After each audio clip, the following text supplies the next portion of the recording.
사도 바울은 특별한 혐의가 없어서 2년이 넘도록 가이사라에 있는 로마 총독의 감옥에 갇혀 있었습니다.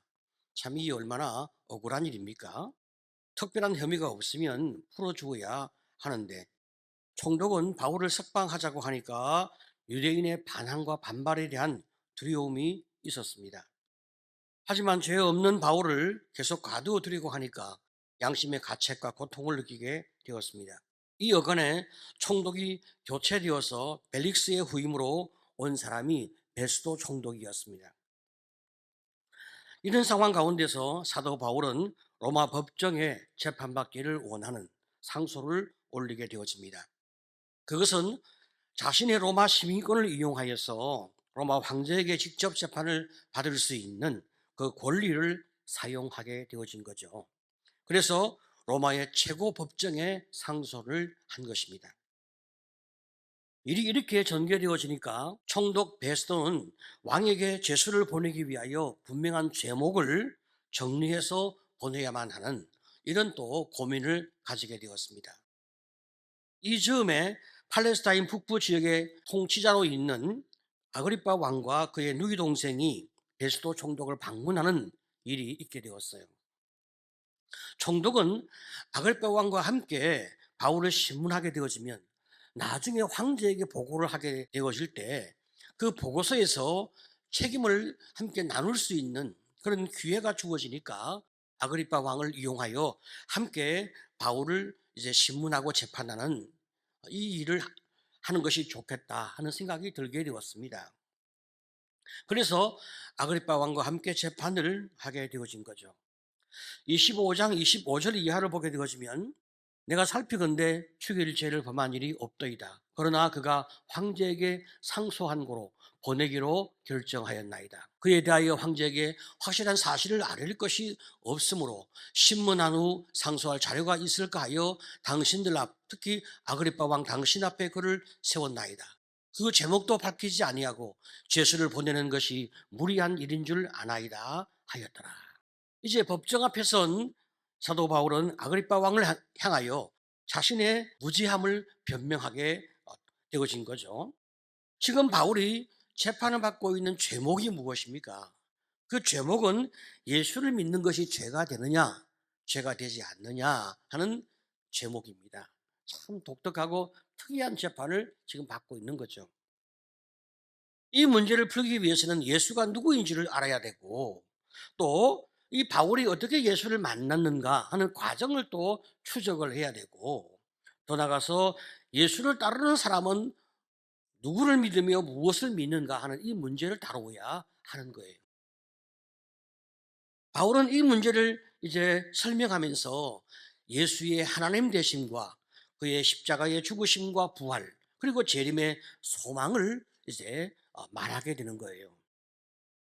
바울의 이 모든 말을 듣고 있던 총독 베스도가 이렇게 외치게 됩니다. 26장 24절을 보게 되어지면 바울이 이같이 변명하며 베스도가 크게 소리내어 이르되 바울아 내가 미쳤도다. 내 많은 학문이 너를 미치게 한다 하니. 일반적인 사람의 입장에서는 말이죠. 거듭남의 영적 경험을 하지 못했기 때문에 하나님의 그 신비로운 그 은총을 경험하지 못했으니까 바울이 미친 사람으로 보일 만도 합니다. 죽은 자의 부활, 하나님의 심판, 영원한 천국 같은 이런 이야기가 세속적인 사람에게는 그저 황당무계한 이야기로 들릴 수가 있습니다.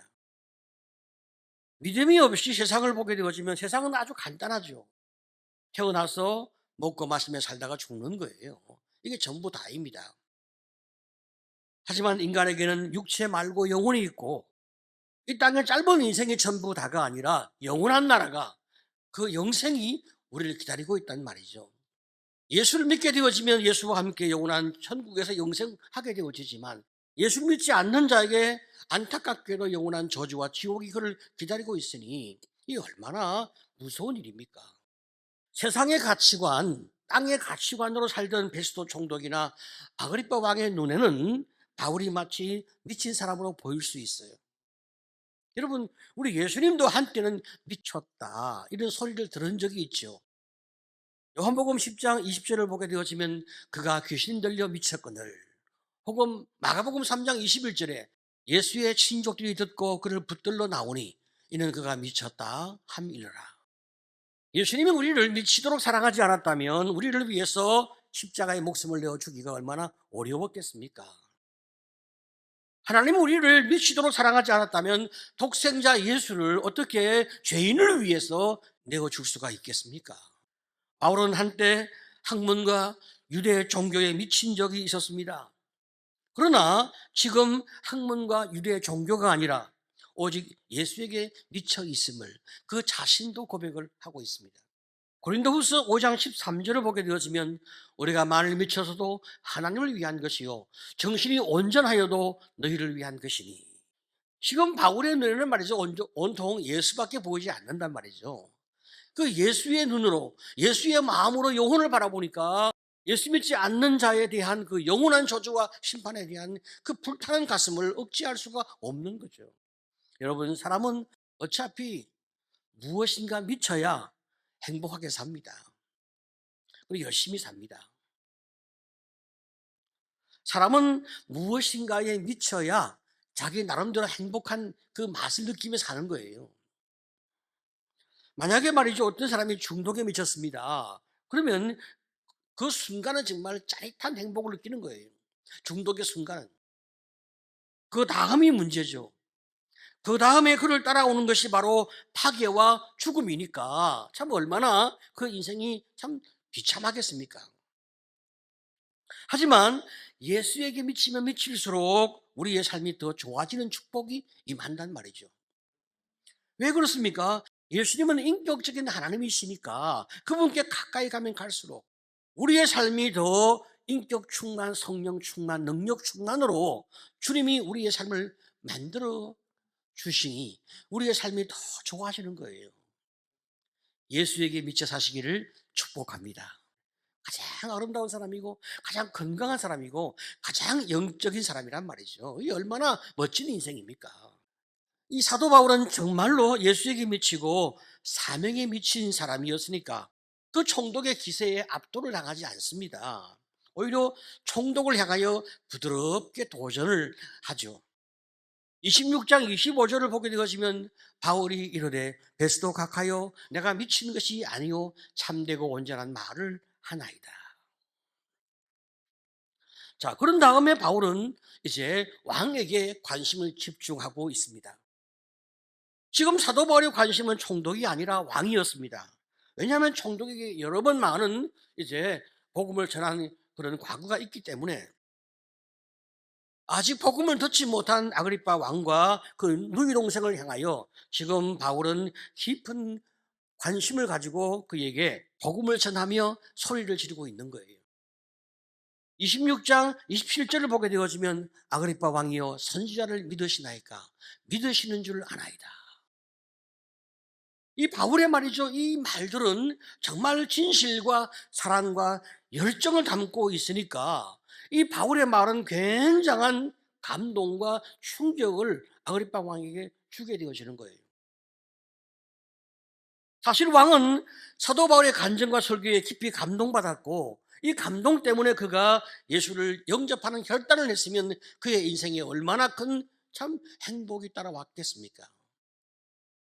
하지만 그런 노련한 정치가이기 때문에 이내 자기의 정신을 가다듬고 자기의 마음을 추스려 마치 아무 일도 없는 듯 자기를 방어하게 됩니다. 그래서 아그리빠 왕이 바울에게 뭐라고 대답을 합니까? 28절을 보게 되어지면 아그리빠가 바울에게 이르되 내가 적은 말로 나를 권하여 그리스도인이 되게 하려 하는도다. 적은 말이라고, 짧은 시간이라고 지금 이렇게 무시하며 지나가려고 하는 것입니다.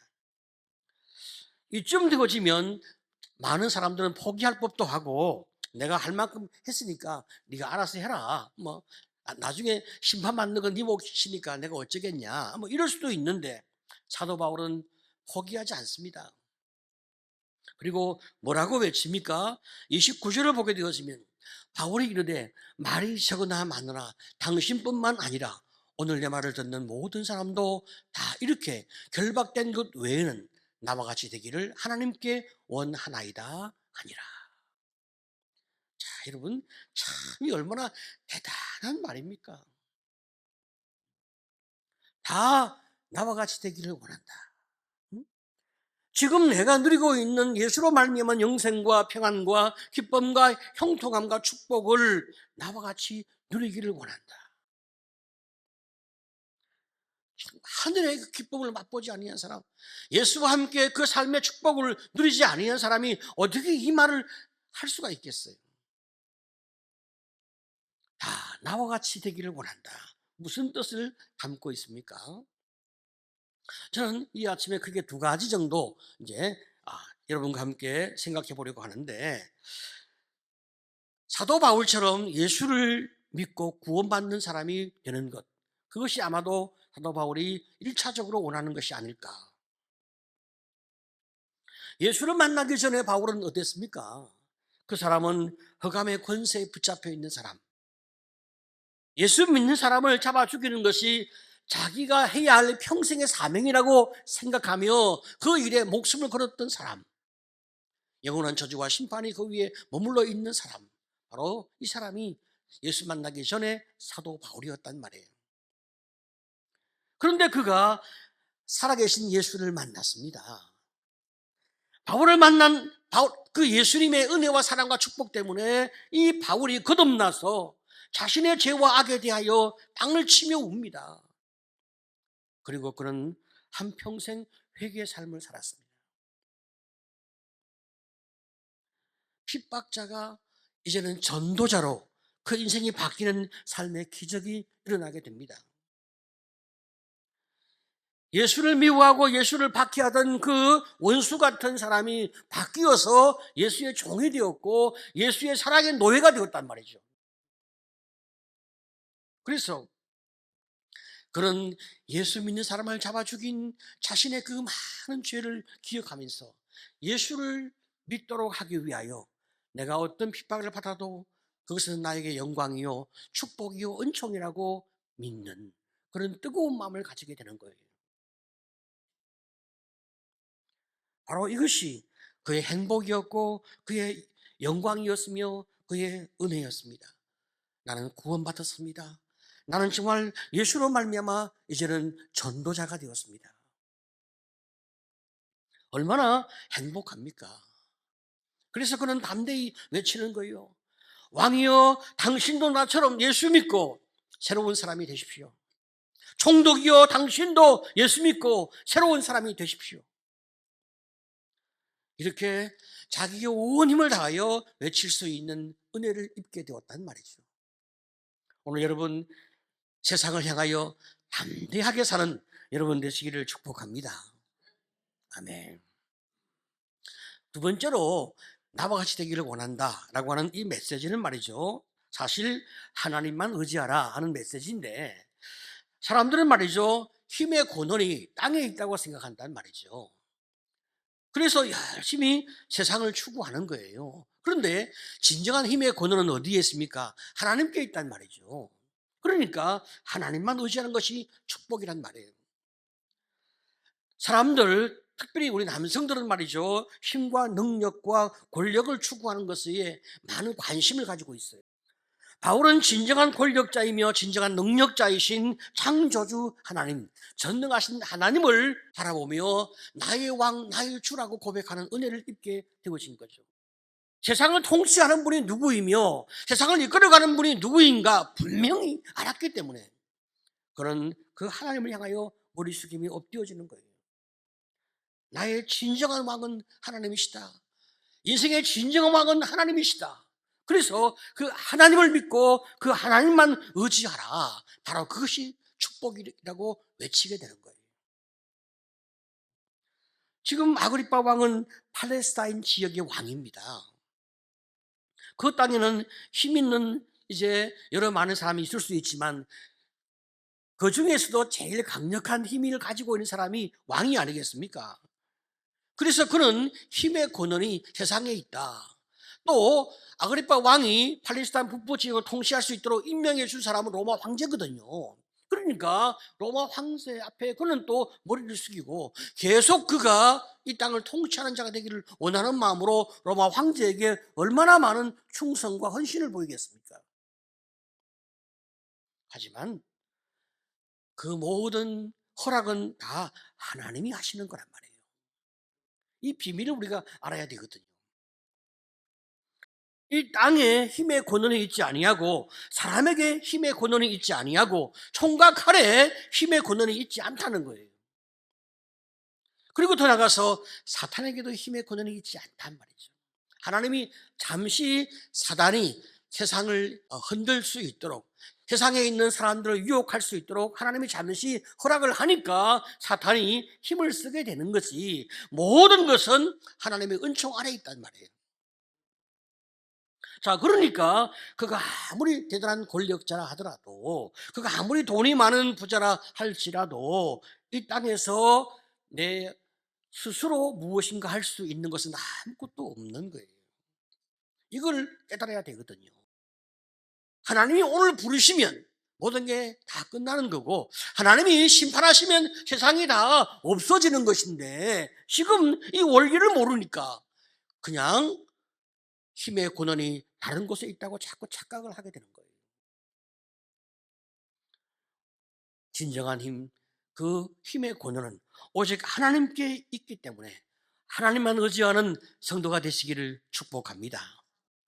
자, 여러분, 참으로 하나님께서 이렇게 은혜를 베푸시고 축복해 주셔서 우리가 예수를 믿음으로 말미암아 그 예수 안에 진정한 힘, 영원한 승리의 힘이 있음을 우리가 아니까 그 주님을 바라보고 이 땅의 모든 흐름에 대하여 우리가 마음을 두지 않고 하나님께 마음을 두게 되어지는 축복이 있으니까 얼마나 감사합니까?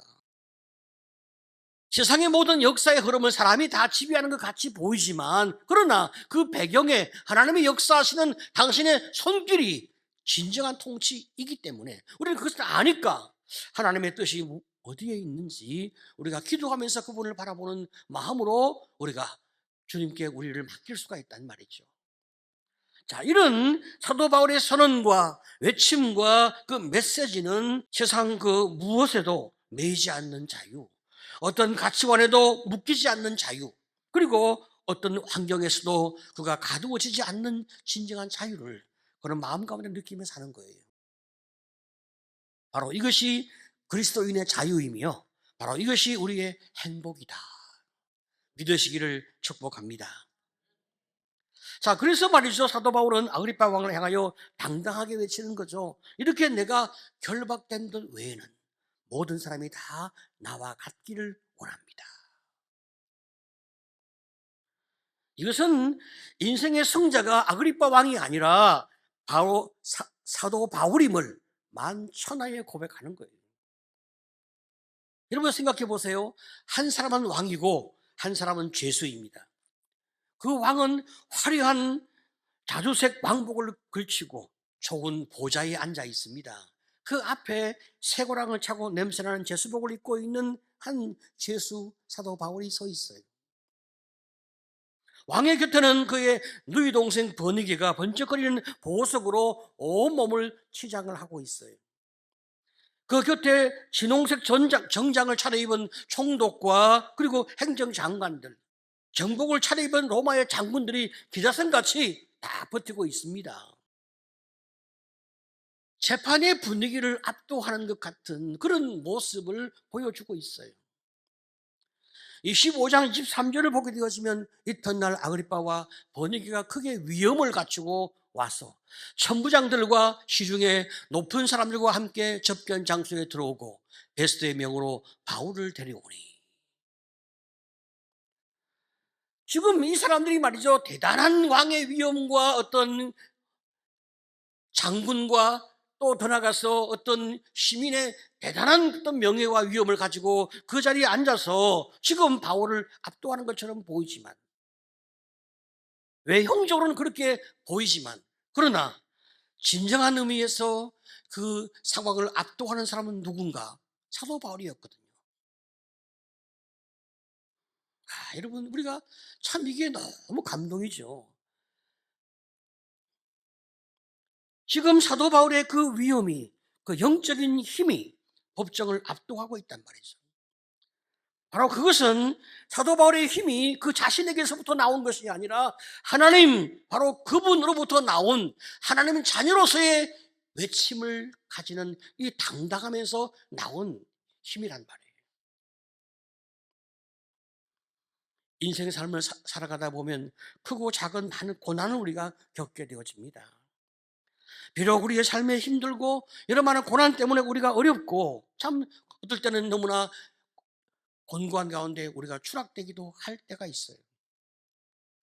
그렇다 하더라도 우리가 누구인지 전능하신 하나님의 은혜를 입고 있는 자녀임을 기억하고, 더 나아가서 내가 영생을 입은 사람임을 기억하고 사랑받고 있는 사람임을 기억할 때에 다시 우리가 그 자리에서 벌떡 일어나 세상을 향하여 정복하고 외치고 호령할 수 있는 믿음을 우리가 회복하게 되어지는 거죠.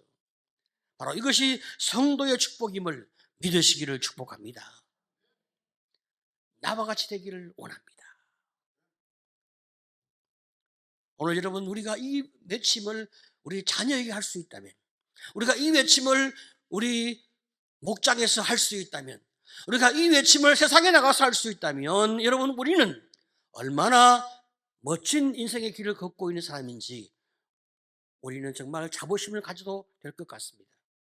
문제는 내가 이런 외침을 할 수 있는 그런 실력을 갖추고 있는지, 그런 삶의 모습이 내게 있는지, 그저 부끄러움밖에 없다면 내가 어떻게 이런 외침을 할 수가 있겠습니까? 우리가 주님의 자녀가 되도록, 우리가 주님 앞에서 아름다운 삶의 길을 걸어갈 수 있도록 우리 주님이 우리를 위해서 십자가 고난을 대신 담당해 주었단 말이죠. 지금 현재 나의 죄만 아니라 과거의 죄와 미래의 모든 죄까지 다 대신 담당해 주신 예수 그리스도의 영원한 속죄, 그것을 히브리 기자는 뭐라고 말하고 있습니까? 한 영원한 제사라고 이야기하고 있잖아요. 주님이 한 번 죽었지만 그 제사가 영원한 제사가 되어서 나의 과거와 현재와 미래의 모든 죄를 담당하시고 인류의 모든 죄를 담당해 주신 그 하나님의 속죄함 때문에 우리가 그런 은혜를 입게 되었단 말이죠. 어제까지 내가 그런 실수의 길을 걸어왔다 하더라도 지금 돌이켜서 내가 주님 앞에 은혜를 입고 새롭게 내 삶을 고쳐 자리에 일어나 예수 믿는 사람으로 살아갈 수 있음을 외치고, 그리고 내가 그렇게 살고 있음을 많은 사람에게 외칠 수 있는, 바로 그 길을 걸어갈 수 있는 사람들이 이런 은혜를 입은 사람이 아니겠습니까? 하나님, 내 평생을 통하여 이런 삶의 길을 걷도록 은혜를 더하여 주시옵소서. 나의 주, 나의 하나님 외치고 내가 그분의 자녀임을 외치며 살아갈 수 있는 그런 영광스러운 삶의 길로 내가 걷도록 하나님 나를 축복해 주시옵소서. 이 고백이 우리 모두의 고백 되시기를 간절히 축복합니다.